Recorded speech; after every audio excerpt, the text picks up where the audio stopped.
नमस्कार दोस्तों, स्वागत है आप सभी का हमारे YouTube channel finance with Brajesh पे। आज के इस वीडियो में हम लोग डिटेल में समझेंगे जीएसटी R1 को और step by step GST R1 को हम लोग पोर्टल पे कैसे फाइल करेंगे, इसको भी हम लोग डिटेल में समझेंगे। तो चलिए हम लोग वीडियो को स्टार्ट करते हैं। जब भी आप जीएसटी पोर्टल पे लॉगिन करेंगे और जीएसटी R1 फाइल करने के लिए आप जब रिटर्न डैशबोर्ड पे सेलेक्ट करेंगे तो कुछ इस तरह का आपको पोर्टल ओवरव्यू दिखेगा। पहला जो हमारा टेबल रहेगा 4A, 4B, 6B और 6C का रहेगा। जो नेक्स्ट टेबल रहेगा वो 5 रहेगा।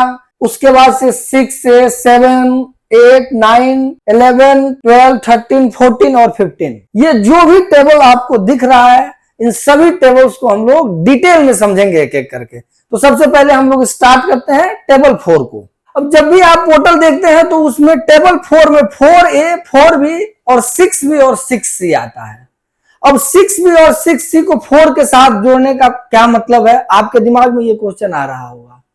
तो 6B और 6C में जो भी डेटा हम रिपोर्ट करते हैं वो 4A और 4B के डेटा से अलाइन करता है। अब कैसे अलाइन करता है इसको पहले हम लोग समझ लेते हैं और उसके बाद से हम लोग डिटेल समझेंगे कि हम लोग इसमें इस टेबल में क्या रिपोर्ट करेंगे।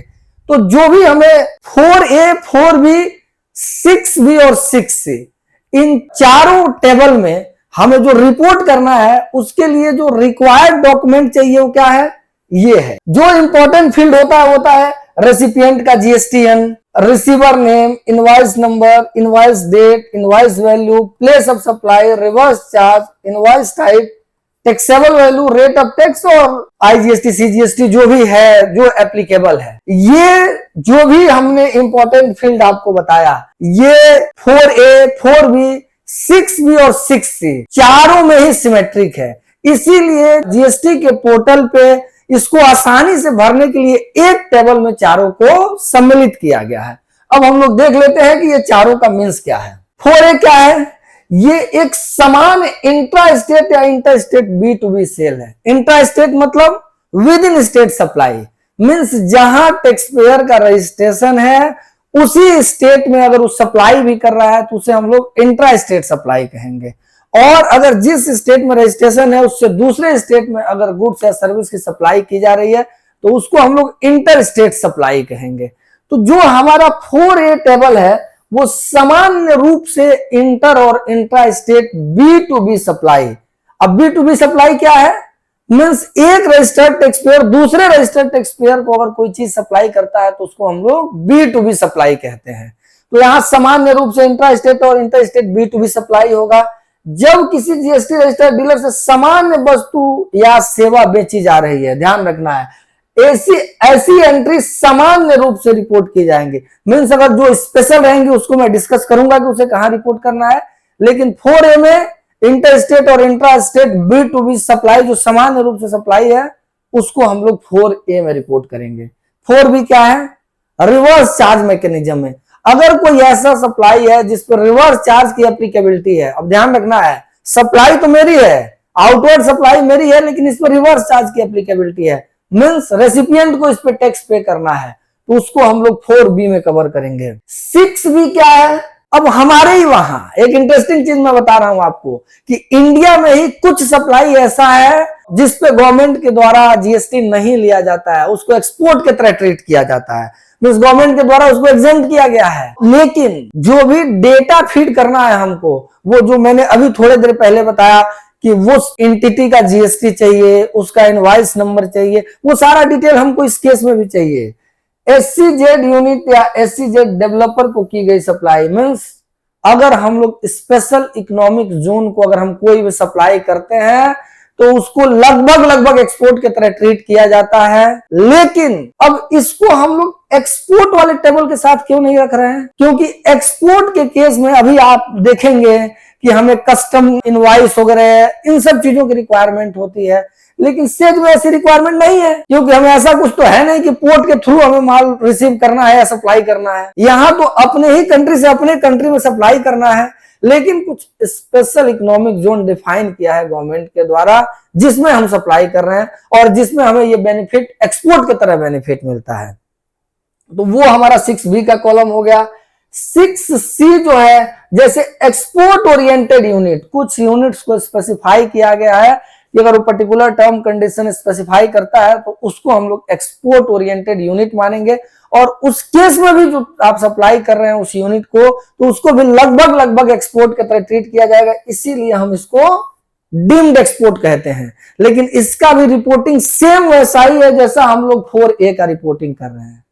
अब ये रिपोर्टिंग कैसे होगा, इसको हम लोग पोर्टल पे समझते हैं कि हम लोग डिटेल कैसे भरते हैं। सबसे पहले हम लोग क्या करते हैं, खरीदार का जीएसटीएन नंबर डालते हैं। खरीदार का जो जीएसटीएन नंबर आप डालेंगे उसका नाम आ जाएगा। इनवॉइस नंबर हम फीड करेंगे, इनवॉइस डेट डालेंगे, इनवॉइस का मूल्य डालेंगे, और इसके बाद से इनवॉइस का मूल्य डालने के साथ हम प्लेस ऑफ सप्लाई सेलेक्ट करेंगे। ध्यान रखना है, प्लेस ऑफ सप्लाई के बेस पर ही डिपेंड करेगा कि जो वो सप्लाई है उस पे CGST SGST लगना है या केवल IGST लगना है। तो प्लेस ऑफ सप्लाई बहुत इंपॉर्टेंट है।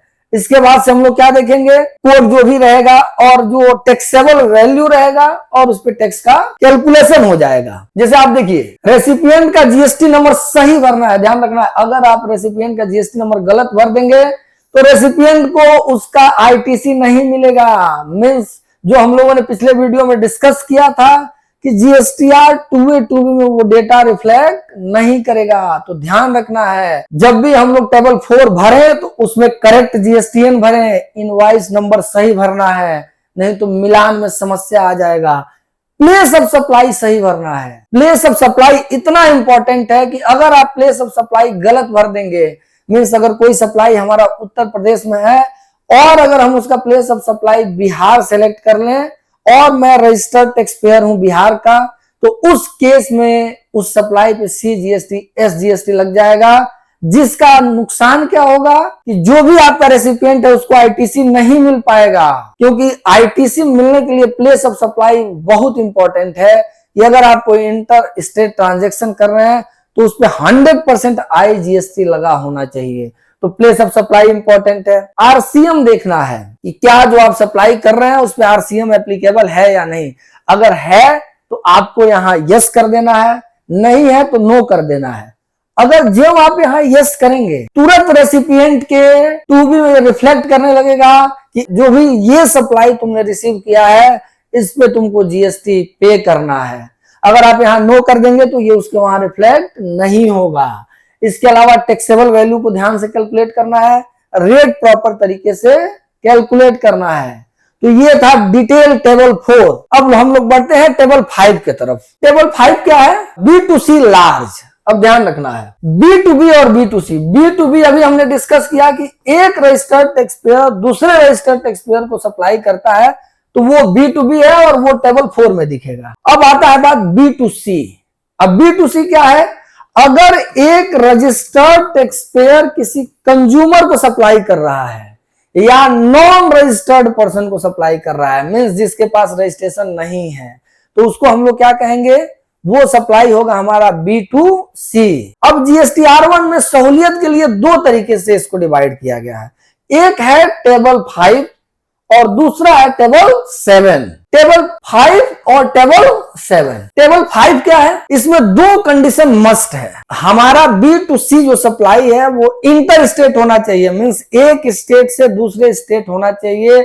मींस जो भी कंज्यूमर है या अनरजिस्टर्ड पर्सन है उसका लोकेशन हमें पता होना चाहिए।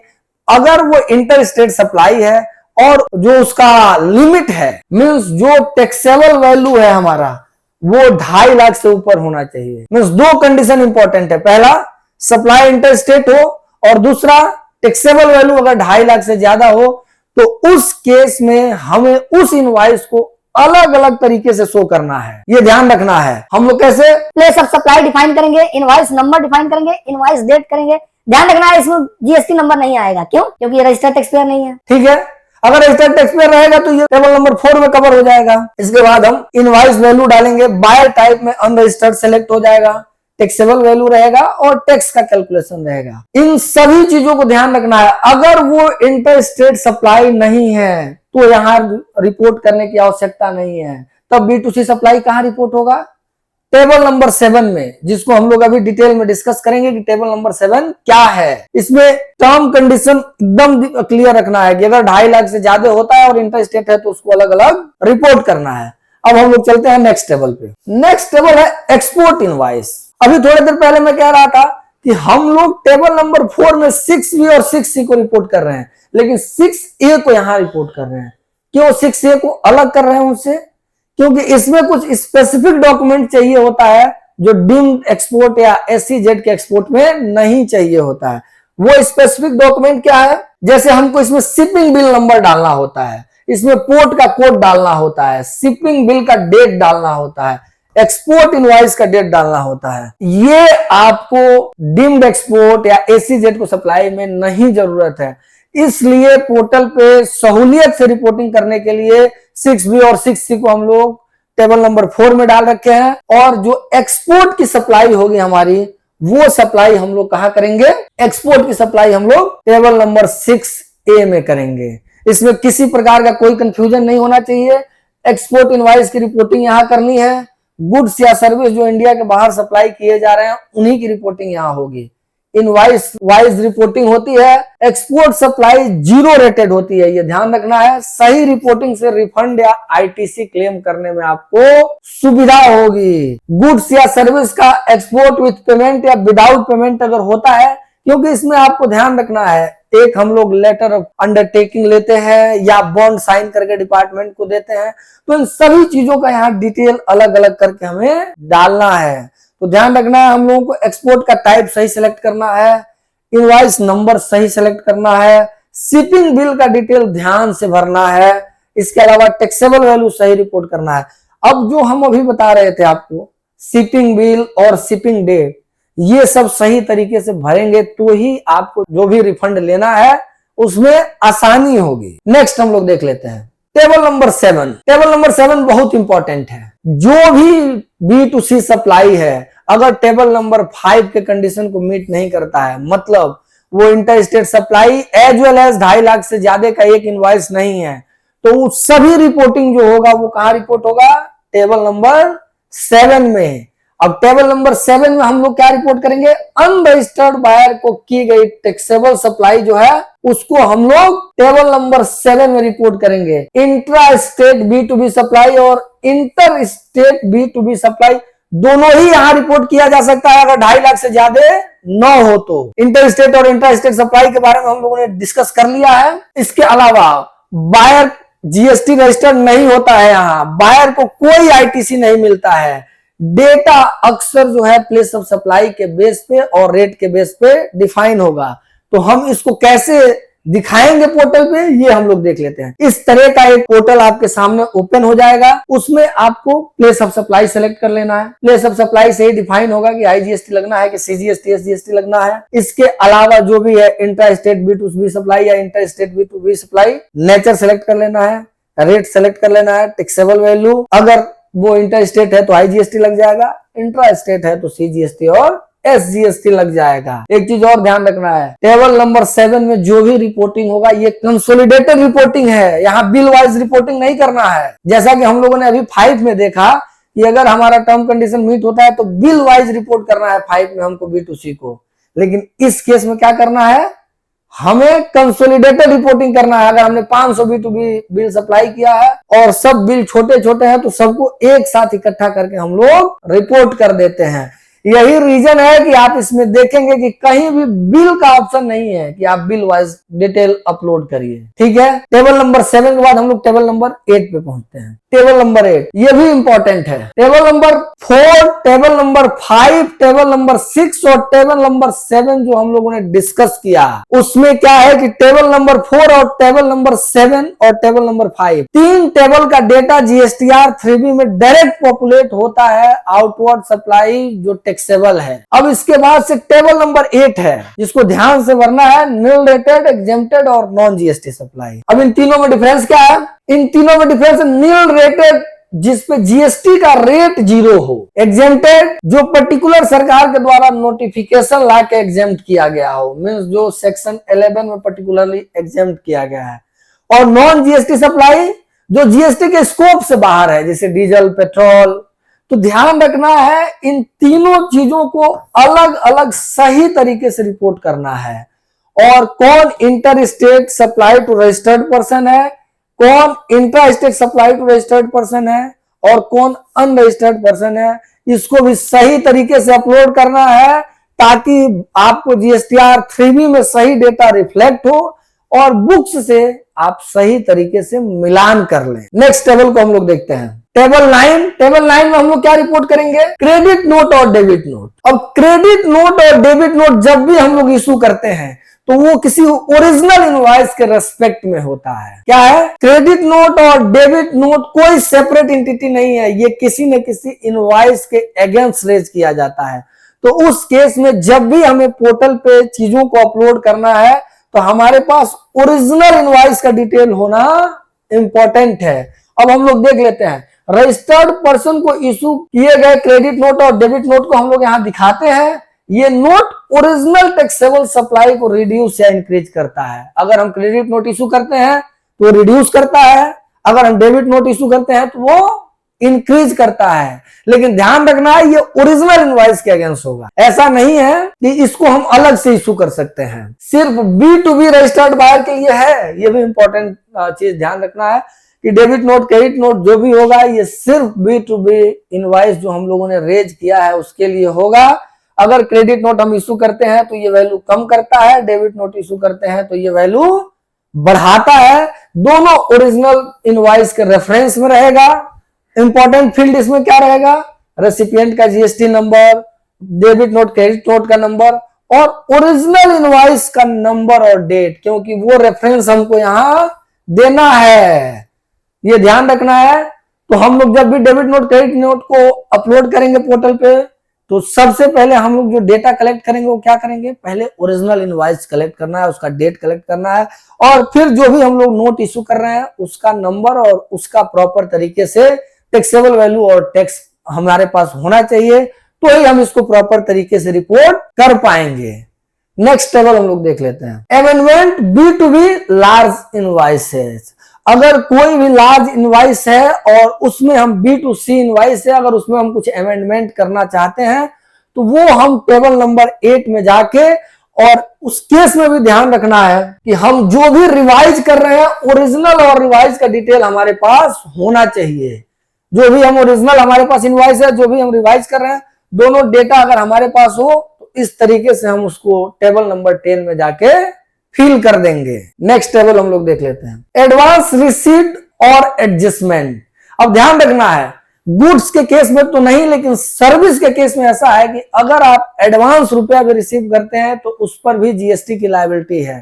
तो अब सोचिए, अगर आप किसी भी केस में एडवांस जो रिसीव किए हैं उस पे अगर आपने जीएसटी पे कर दिया है और उस एडवांस के अगेंस्ट अगर आप इनवॉइस रेज करेंगे और दोबारा उसमें भी आपको जीएसटी पे करना हो तो 2 जीएसटी हो जाएगा। तो डिपार्टमेंट ने इसके लिए प्रॉपर व्यवस्था बना रखा है कि जब भी आप एडवांस में जीएसटी पे करें तो उसको 11A वाले टेबल में दिखा दें और जब उसके अगेंस्ट आप इनवॉइस रेज करें तो उसको 11B में जस्ट फॉर डिस्क्लोजर दिखा दें कि जो हमने एडवांस में टैक्स पे किया है उसका ये इनवॉइस है, ये अलग से हमने कोई इनवॉइस रेज नहीं किया है। तो हम लोग 11A और 11B में एडवांस का रिकॉर्डिंग और एडजस्टमेंट करते हैं। ठीक है, नेक्स्ट हम लोग देख लेते हैं table number 12। Table number 12 important है। अभी गवर्नमेंट के द्वारा ये कह दिया गया है कि B2B सप्लाई में सबको HSN वाइज रिपोर्टिंग करना है। तो HSN वाइज रिपोर्टिंग हमारे लिए बहुत इंपॉर्टेंट है।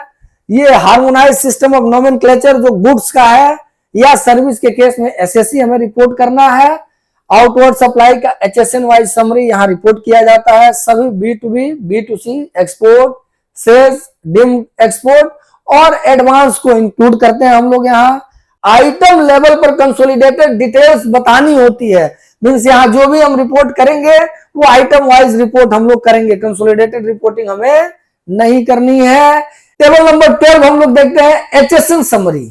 अब HSN समरी में क्या है कि जो भी गुड्स या सर्विस है, सर्विस के केस में SSC और गुड्स के केस में HSN, उस समरी को हम लोग यहाँ रिपोर्ट करते हैं। अभी के डेट में ऐसा है कि B2B सप्लाई के केस में HSN मैंडेटरी हो गया है और B2C सप्लाई के केस में एक पर्टिकुलर लिमिट तक 4 डिजिट का HSN है और उसके बाद से हमारा 6 डिजिट और 8 डिजिट का HSN है।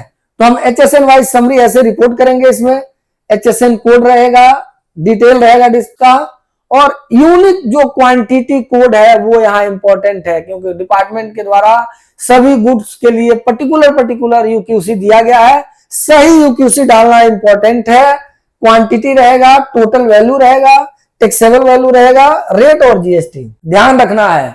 जो भी हम लोग HSN वाइज रिपोर्ट कर रहे हैं, ये GSTR1 के table 4, table 5, table 6, table 7, table 8, उन सब में जो भी हमने आउटवर्ड सप्लाई रिपोर्ट किया है उसका इससे मिलान होना आवश्यक है। मींस जो भी हमारा आउटवर्ड सप्लाई जिसमें हम टैक्स दे रहे हैं या नहीं दे रहे हैं, उन सब का कंसोलिडेटेड फिगर यहाँ होना चाहिए।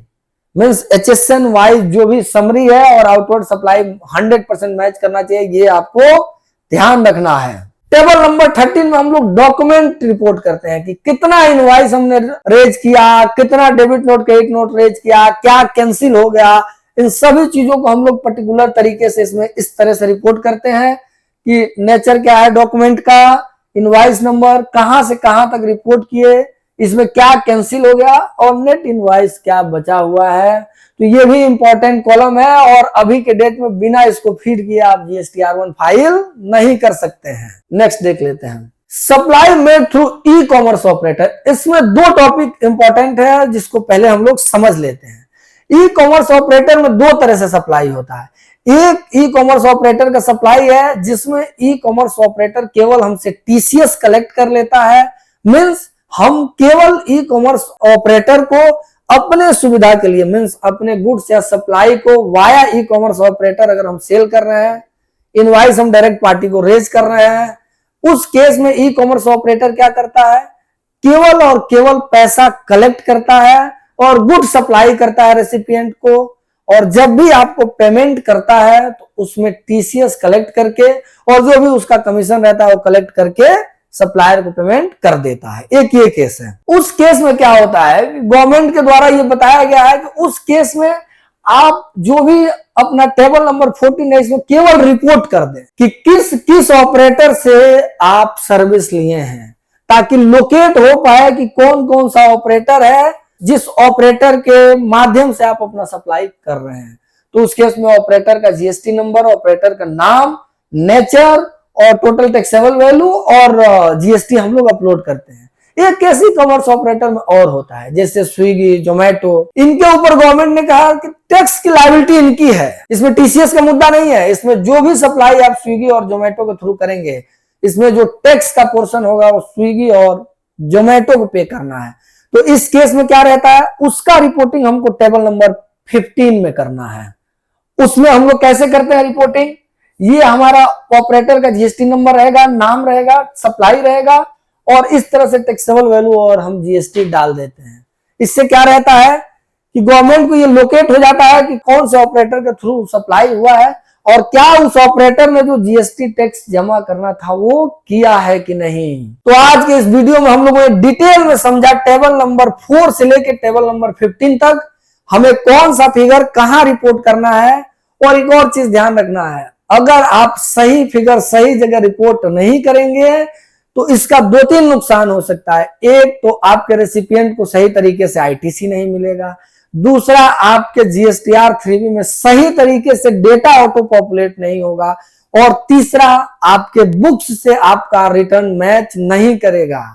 और ये तीनों सिनेरियो ऐसा हो सकता है कि जिस केस में आपको नोटिस आ सकता है, जिस केस में आपके ऊपर हेवी पेनाल्टी और इंटरेस्ट लग सकता है। तो ध्यान रखना है, जब भी आप GSTR1 फाइल करें तो जो भी बातें हमने डिस्कस किया, इन सभी बातों को ध्यान रखते हुए अपना रिटर्न फाइल करें ताकि किसी प्रकार के कोई नोटिस का संभावना ना रहे। Thank you.